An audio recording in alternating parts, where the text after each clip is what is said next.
Hi friends అందరికి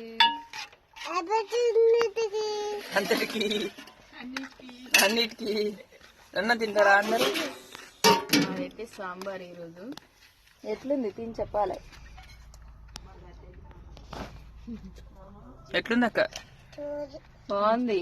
నేను చేసింది నన్ను అడిగితే ఎట్లా మంజులని అడగాలి. బాగుంది.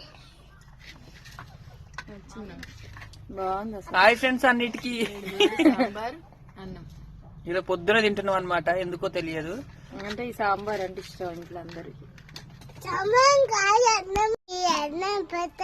అన్నం పెట్టాలనా? పైన పెట్టాలి. అన్నయ్య బుక్క తిను, నువ్వు తిను, పో తిను. చింతకింది ఉడికింది తింటావారా? నాకు వద్దాం. తినరాదు.